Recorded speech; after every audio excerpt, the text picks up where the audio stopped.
যে ওই যে প্রথম কথাটা বলছিলাম না, এটার লগে একটু মিলান। আল্লাহ বলতেছে যে এরা, আপনি যখন এদেরকে প্রশ্ন করবেন, জিজ্ঞেস করবেন, কি তুমি এত বড় জঘন্য কথা বললা, এই বাউলরাও আপনি জিজ্ঞেস কি তুমি এত বড় জঘন্য কথা বললা আল্লাহকে নিয়ে, রসুলকে নিয়ে, তখন ওরা বলবে আমরা তো দুষ্টামি করি। দেখেন আল্লাহ কোরআনে বলতেছে, যখন আপনি এরা ধরবেন 5-7 জনে 10 জনে মিললে যে আজকে তোর বুড়িটা পাড়ায় গেলে এলাম, আল্লাহরে নিয়ে তৈরি করছস, তখন কব আমরা তো মানুষ একটু মজা দেওয়ার লাগে, বিনোদন নেই, আমরা কি আল্লাহর বিরুদ্ধে নাকি? বলবে কিন্তু এরা না খুদ ওয়ান লাভ, আমরা তো মজা করতেছিলাম, হাসি তামসা করতেছিলাম। কে কয়টা? আল্লাহ নিজে বলতেছেন যে এদেরকে যখন প্রশ্ন করা হবে, আল্লাহ রাসূল সাল্লাল্লাহু আলাইহি সাল্লাম উট দিয়া যাচ্ছে। আমি এখন হাদিসের নমুনাটা একটু দেখানোর জন্য মানে দেখাইতে পারতাম, একটা উট বা কিছু থাকলে মনে করেন এইভাবে দৈরা রসুলের উট যাইতেছে, সে দৈরা যাইতেছে, ইন্নামা কুন্না নাখুদু ওয়া নালআব, আমরা তো তাচ্ছিল্য করছিলাম আমরা। দেখেন আল্লাহ রসুলের বোঝাইতেছে, আল্লাহ রসুল ওই আয়াত তিলাওয়াত করছে, কুল আবিল্লাহি ওয়া আয়াতিহি ওয়া রাসূলিহি কুনতুম তাস্তাহজিউন, তোমরা কি তাহলে আল্লাহ এবং তার রাসূলকে নিয়ে, আল্লাহর কোরআনকে নিয়েও তাচ্ছিল্য করো, মজা করো? তাইলে জেনে রাখো, লা তা'তাদিরু, তোমাদের কোনো উযর আল্লাহর কাছে গ্রহণযোগ্য না। কদ কাফারতুম বাদা ঈমানিকুম, তুমি ঈমান আনার পর কুফরি করে ফেলছো, কাফের হয়ে গেছো। কে দলিল দেয়? ফতোয়া কে দেয়?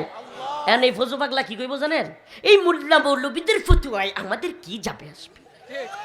এই ভণ্ডরা দেখবেন এই কথা বলবে না যে কোরআনের ফতোয়ায় আমাদের কি যায় আসে, এটা বললে তো সে জানে পাবলিক লাথি মাইরা তারে ওই যে ইটনা মিটামইনের যে গর্তগুলো আছে, মানে গর্তগুলোতে ফেলে রেখে জাতা দিবে। এখন সে বলে মোল্লা মৌলবীদের, কারণ মোল্লা মৌলবী বললে মজা কি, যে আমি মোল্লা মৌলবীদের বিরোধিতা করতেছি। আচ্ছা এই ফতোয়া কি মোল্লা মৌলবীর নাকি আল্লাহ? আল্লাহ মুফতি, এই ফতোয়া কে দিয়েছেন? এই মুফতি কে? লা তা'তাদিরু, সুবহানাল্লাহ, লা তা'তাদিরু কদ কাফারতুম, নিশ্চয় তোমরা কাফের হয়ে গেছো, বাদা ঈমানিকুম, ঈমান একবার আনছিলা কিন্তু এখন কি হইছো? এই ফজু পাগলারা তো ঈমানদারি না, এরা যেই মার্কা কথাবার্তা বলে, বেঈমান হওয়ার জন্য তো এদের এই কথাবার্তাই যথেষ্ট। কিন্তু এরা দেখেন সূক্ষ্ম কৌশলে এই বাটপারগুলো এই জনগণকে, ইসলামপন্থী মুসলিমদেরকে ধোঁকা দেওয়ার জন্য এরা দেখবেন কখনোই কোরআনের বিরুদ্ধে, ইসলামের বিরুদ্ধে স্পষ্ট বলবে না, বলবে মোল্লা মৌলবীদের বিরুদ্ধে। আপনি চিন্তা করতে পারেন যে আলেম উলামারা তাদের সন্তান যেন মা বোন পেটে না নেয়, জঘন্য কথা। আচ্ছা আলেম উলামারা যদি সন্তান জন্ম না দেয়, তাইলে তোর মতো এরম বড় মুসলা, এরম শয়তানি তো জন্ম লইব। তোর মার গর্তে তো তুই একটা শয়তান জন্ম লইছস। এই যে মুসলা আর হইলো পানি খাইলে না পাকি এডি দিয়া না হেমুয়ের এডি দিয়া যা বিতে, এই তো তালে মোলামারা সন্তান জন্ম নিলে তালে বইব, হাফেজ হইব, কোরআন কারিম তিলাওয়াত করব, মানুষের জানাজা পড়াইব, বিয়ে দিব, মানুষের জন্য মারা গেলে দোয়া করব। আর তুই কি করবি? চই ব্যাঙ্গা। তুই তো কবি কি, তোর তো কালিমাও মুখ দিয়ে বেরিব না। ফাজিল কোথাকার, আল্লাহ হেদায়েত দান করুক, নাহলে ধ্বংস করে দিক। আলেম উলামাদের সন্তান পেটে জন্ম দিতে না করে, তাইলে এই ধরনের লোক যদি বাংলাদেশে এমপি হয়, মন্ত্রী হয়, তার চাইতে এর চাইতে বড় শয়তানি আর কিছু আছে? তাইলে আমগরে ধোঁকা দিতেছে বিএনপি না? হ্যাঁ, হালুয়া রুটির কথা কইয়া আমগরে তলে তলে ধোঁকা দিয়া বুঝাইতেছে ক্ষমতারাই যায় লই, তাইলে আমরাও এই ফজলুমার খাইমু। তাইলে না হইলে আপনারা এই কথা আমগর কি বুঝাইতে চাইতেছেন? ফজলুর রহমানের মনোনয়ন বাতিল করেন। যদি আপনারা ইসলামের পক্ষে প্রমাণ করবার চান, যদি আপনারা এই দেশের আলেম উলামা, ইমাম, তাওহীদি জনতার পক্ষে প্রমাণ করতে চান, তাহলে ফজলুর মতো পাগলকে মনোনয়ন বাতিল করেন। আল্লাহ হেদায়েত দান করুক। প্রিয় ভাইরা আমার, বন্ধুগণ আমার, আল্লাহ বলতেছে লা তা'তাদিরু, কোনো উযর নাই, কোনো উযর, কোনো স্থান নাই। কে কয়? কুল আবিল্লাহ আয়াতিহি ওয়া রাসূলিহি কুনতুম তাস্তাহজিউন। আল্লাহ পাক প্রশ্ন করতেছে যে এদেরকে জিজ্ঞেস করেন, তাইলে এরা কি আল্লাহ এবং তার রাসূলকে নিয়ে, আয়াতকে নিয়ে তাচ্ছিল্য করতেছে? এই যে কথাটা বলছে, হে মুসলমান ইমানদার, এই যে কথাটাই বদমাইশ বলছে, চিন্তা করছেন যে সে যদি বলে যে আমি তো দুষ্টামি করতেছিলাম মানুষকে মনোরঞ্জনের জন্য, যদি এ কথা বলে, আল্লাহর কথার কোনো গোয়া মাথা আমি কিছুই পাই না।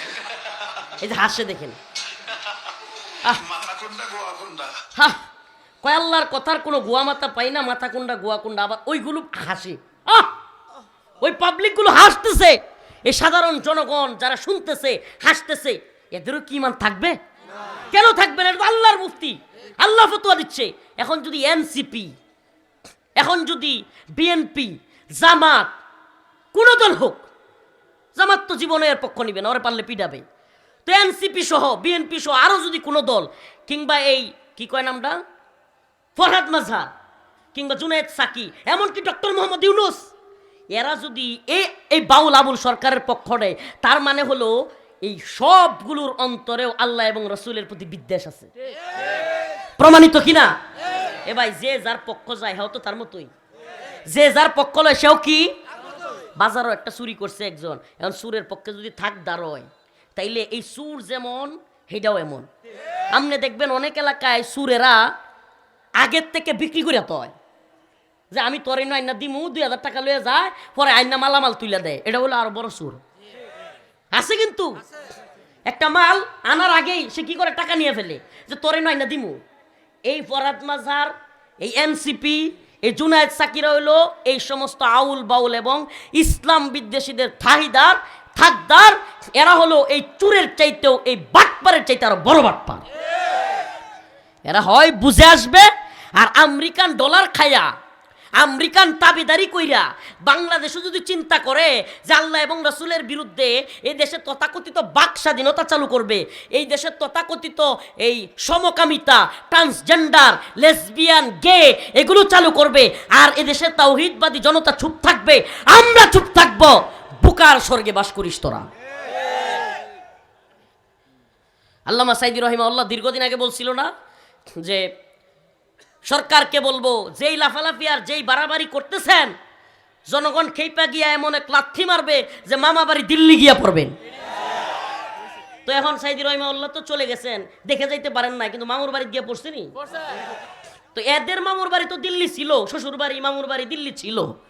তো আপনাদের তো আশেপাশে দিল্লিও আপনাদের রক্ষা করার জায়গা নাই। হ্যাঁ, আমেরিকাতে কবে রক্ষা করবো এই চিন্তা বাদ দেন। জনগণ, এদেশের তাওহীদবাদী প্রজন্ম যদি জেগে যায়, উলামায়ে উম্মাহ যদি এই তথাকথিত নির্বাচন, ডেমোক্রেসি, জমহুরিয়ত, এই ধান্দাবাজি বাটপারি ছেড়ে দিয়া তাওহীদের পক্ষে গর্জে ওঠে, 2013-র মতো জ্বলা যায়, এক একটা গর্ত খুঁজে পাবেন না, গর্ত।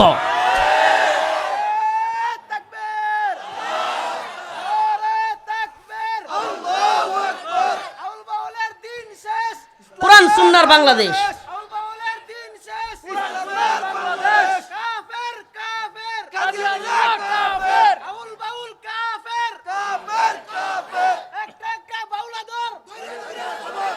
না, জবাই করার কথা কই না, জেলে বর, আপাতত জেলেই বরি। শুনেন, আপাতত জেলেই দেই, যদি বেশি বাইরে যায় পরে 2-4 যদি অপারেশন লাগে পরেরটা পরে। মানে রুগীর শুনেন, ডাক্তারে কিন্তু রুগীর লিমিট দেখে, প্রথমেই কিন্তু অপারেশন করে লায় না। আপনারাও মানে ডাক্তারের ভূমিকায়, তো এই উম্মত আমরা ডাক্তারের ভূমিকায়। ডাক্তার যেমন প্রথমে আসসালামু আলাইকুম, কেমন আছেন, রুগীরে সুন্দরভাবে ব্যবহার করে, সালাম দেয়, একটু একটু ট্যাবলেট দেয়, 2-3 দিন দেখেন কি হয় না হয়। আমরাও এই আবুল ফাউল ফরহাদ মাঝহার এদেরকে একটু ট্যাবলেট দিতে চাই, যে ট্যাবলেট যদি কাজে না লাগে তাইলে অপারেশনে যাবো, সমস্যা কি? ডাক্তার পরে ছুরি কাছি নিয়া অপারেশন থিয়েটারে গিয়া পেট কাইটা গলা কাইটা অপারেশন করে না? তো অপারেশন যদি করা লাগে করবো ইনশাল্লাহ, ওপেন কয়ে গেলাম। আপনারা টেনশন করেন কি? আমরা তো ওপেন কইতেছি, আগে তো ধরা খাইলে ঝামেলাই পড়লে আমরা পড়বো, আপনারা ভয় পাইবেন? ভাই, প্রিয় ভাইরা আমার, আল্লাহকে নিয়ে, রসুলকে নিয়ে আমরা সব কিছু মানতে পারি, আমরা সব কথা তোদের মানি, আমরা চুপ থাকি। আমি বিশেষ করে সুবহানাল্লাহ, আমি চিন্তা করছি যে 5ই আগস্টের পরে সুন্দর একটা পরিবেশ হয়েছে ইসলামপন্থীদের জন্য, এখন আমরা প্রোগ্রামে যাব দাওয়া হিসেবে, দাওয়া, মানুষকে ব্যাপক দাওয়া দিব, ইসলামী শরিয়ার প্রয়োজনীয়তা, দিন কায়েমের প্রয়োজনীয়তা, এগুলো নিয়ে মানুষকে বুঝাবো, কথা বলবো। একটা সুন্দর পরিবেশ পাওয়া গেছে, আগের মতো মাহফিলে বাধা নাই, নরম মেজাজে থাইকা একটু রইয়া সইয়া কয়েক বছরে ফিল্ড রেডি করা, এদেশে ইসলামী শরিয়া প্রতিষ্ঠার জন্য ময়দান রেডি করব। কিন্তু এই শয়তানগুলো দেখা যাইতেছে সময় দিবে না, মানে সময় দেওয়ার চান্স নাই। হুজুর আপনার নাম করে পিটান, কি করব? মানে এদের বাউল এটা যে হুজুর আমরা তো তেরা, পিটনা না খাইলে হাসিনার মতো আমরা শুধু হম না। হুজুর আপনারা নরম নরম থাকলে লাভ হইব না, আপনারা গরম হন, আপনারা পিটা নাম করে আমেরিকা ডলার দিচ্ছে, শিখাই দিছে, তোরা ইসলাম বিদ্বেষ কথা কইতে থাক, আর হুজুরা খেপে যাবো গা, তখন আমরা মৌলবাদী জঙ্গিবাদী কয়ে হুজুর আবার গ্রেফতার করবো। মানে এরা বুদ্ধি করছে, ভারতের কথায় হাসিনা এই বুদ্ধিমান ছিল, কেমন পিটানি দেখাইছে। এখন যদি এগুলো ফরহাদ মাজার, এনসিপি, ডক্টর মোহাম্মদ ইউনুস এরাও মনে করে যে আলেমুল আমাদেরকে খেপায়া দিয়া, এদেশের তাওহীদবাদী প্রজন্মকে খেপায়া দিয়া, যে এই দেশে জঙ্গি মৌলবাদী দিয়ে ভরে গেছে, এখন তাইলে ইসলাম বিদ্বেষী যারা আছে তাদেরকে ক্ষমতায় রাখতে হবে, রামবামদেরকে রাখতে হবে, ইসলামপন্থী সরকার আসলে তোমাদের কোনো এজেন্ডা থাকবে না, আমেরিকার এটা বুঝাইয়া যদি মনে করো যে তোমরা সব ক্ষমতায় থাকবা, লাথি খাওয়ার জন্য রেডি হও। এদেশের জনগণ সব সহ্য করতে পারে, সব সহ্য করতে পারে, আল্লাহ এবং তার রাসূলকে নিয়ে কটূক্তি সহ্য করতে পারে না। মান সাব্বা নাবিয়ান ফাকতুলু। ইমাম শাফিঈ, ইমাম হাম্বলি, ইমাম মালিক, ইমাম হানাফি সকল মাযহাব, সকল মত এক যে আল্লাহ এবং তার রাসূলকে নিয়ে কটূক্তি করবে, মান সাব্বা নাবিয়ান ফাকতুলু, তার শাস্তি হলো ওয়াজিবুল কতল, এই দুনিয়ায় তার থাকবার জায়গা নাই।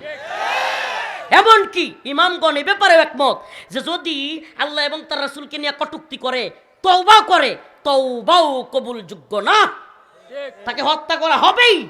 আল্লাহ যদি তারে মাফ করে দেয়, তওবা কবুল করে, এটা আল্লাহর বিচার, কিন্তু এই দুনিয়ায় তার জন্য সংকীর্ণ হয়ে যাবে। আমি তো বলি যদি কোনো ভণ্ড আল্লাহ এবং রাসূলকে নিয়ে কটূক্তি করে, এত মিছিল হাক ডাকের প্রয়োজন নাই, সাইজ করে দিবেন, সুজা ইউনিট করে করে সাইজ করে দিবেন, একবারে সাইজ করে শোয়াই দিবেন।